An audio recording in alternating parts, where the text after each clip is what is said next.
TikTok желісінде YouTube'да осы Freedom'нан 1000 теңге қалай алуға болатынын көптеген видеороликтер жүр. Бірақ та сіздерге толықтай ешкім әлі дұрыс түсіндірмеген. Және де мына комментарийға назар салсаңыздар, мен Freedom банкты удалить етіп тастаймын себебі деп бұл жақта жазып кеткен. Комментарийда толықтай не айтылғанын бейнероликтің ортасында біле аласыздар. Қазір осы бейнероликті сіздерге бастан аяққа дейін 1000 теңгені қалай алу керектігін және де 1000 теңгені алғаннан кейін сіздер оны 10 еселеп қайтармау үшін не істеу керектігін осы бейнероликта ел айтпаған нәрсені айтатын боламын.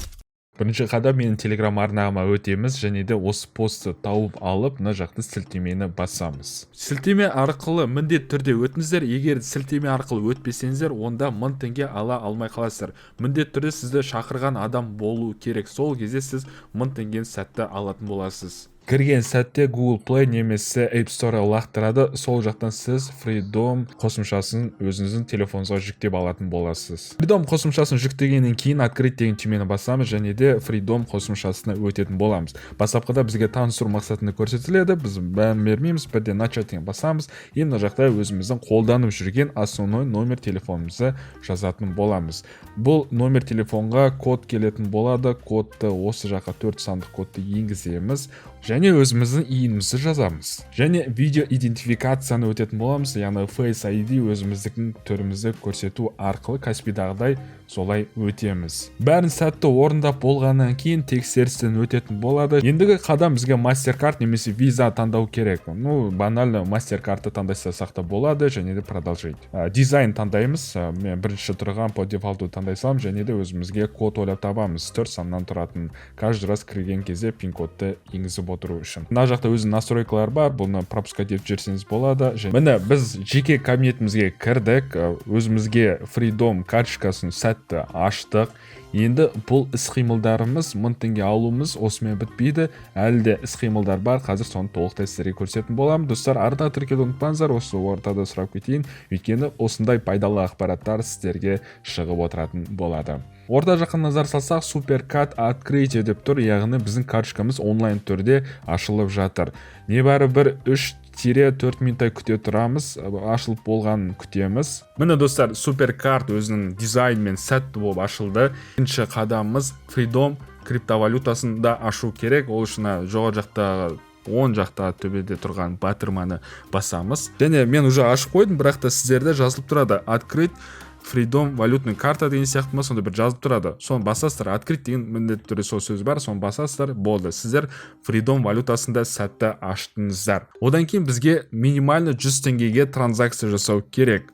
Яғни ақшаны жібересіздер или құясыздар деген сияқты. Оны жасау үшін карточканың үстін басасыздар, одан кейін реквизиты карточки дегенді показать реквизиты. Және жоғары жағына назар салсаңыздар, сіздердің карточкаларыңызда 16 саны тұр. Осыны сіздер көшіріп аласыздар да, және де Каспий Голд арқылы осы счетқа минимально 100 теңге жіберетін боласыздар. Каспий Голдтан Freedomға жіберу үшін сіздер Каспий Голдтарыңызға кіресіздер, одан кейін переводы дегенді таңдайсыздар, одан кейін сіздер карта другого банка дегенді таңдайсыздар, одан кейін 16 санды енгізіп және де 100 теңге деп тересіздер. Бұл жақта ескеріп кететін жағдай бар. Сіздер 100 теңге жіберген кезде 200 теңге комиссия ұстап қалатын болады. Соны назар салып кеттіңіздер. Яғни сіздер Каспийларыңызда минимально 300 теңге жату керек. Одан кейін жібергеннен кейін сіздің Freedom'ыңызға 100 теңге түскеннен кейін келесі қадамымыз бұл 100 теңгені құрту керек болады. Қалай құртамыз? Мысалы, сіздер бұны 100 теңгені единица ретінде өзіңіздің телефоныңызға лақтырып жүрсеңіздер болады. Ол үшін аяқта операция деген түймені басасыздар. Платежи бөліміне өтіп, мобильная связь дегенді таңдаймыз да, мына жаққа өзіміздің номер телефонды жазып, және де төмен жағына 100 теңге деп жазасыздар да оплатить деген түймені басасыздар. Болды достар, осы іс-қимыл арқылы сіздер 1000 теңгені тегін түрде алатын боласыздар. 1000 теңгеңіз по регламенту бойынша 72 сағат аралықта түсетін болады. Бірақ та адамдардың айту бойынша 12 сағатта түседі және де маған да 12 сағат аралықта келіп түсті. Бана 1000 теңге. Түскен кезде оны сіздер көре аласыздар. Мына жақта приглашайте друзей деген түймені баса арқылы. Осы жақтан көрсеңіздер, сіздер бонус 1000 теңгеңіз бар деп көрсетіліп тұрады. Бірақ та сіздің основной счетыңызда 0 теңге болып тұрады. Уайымдамаңыздар. Тағы да түскеннен кейін 3-4 сағаттан кейін сіздің основной счетыңызға 1000 теңге түсетін болады. Өзі автоматически. Просто күту ғана керек. Ол түскеннен кейін сіз 1000 теңгені өзіңіздің Каспий Голдыңызға немесе мынандай мобильный связьға жіберсеңіздер болады. Кез келген мақсатта бұл ақшаны қолдансаңыз болады.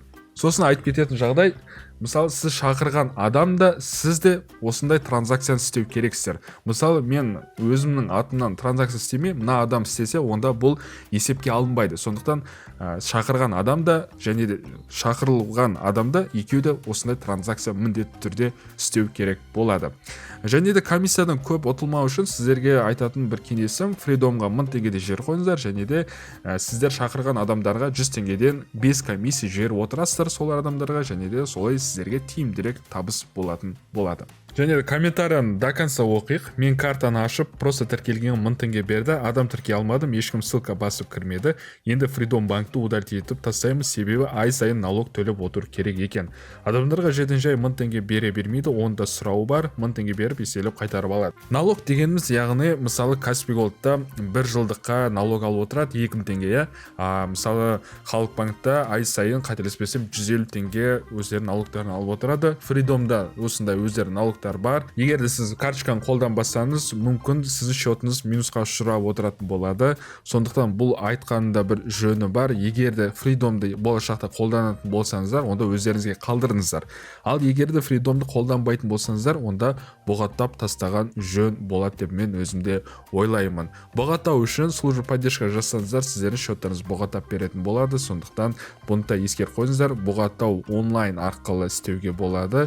Ешқайда шықпайсыздар. Сондықтан бұл бір жеңіл түр болып есептеледі. Сұрақтарыңыз болса, достар, комментария жазып кетіңіздер. Сіздермен мен болған Әлібек. Келесі бейнероликта көріскенше, достар.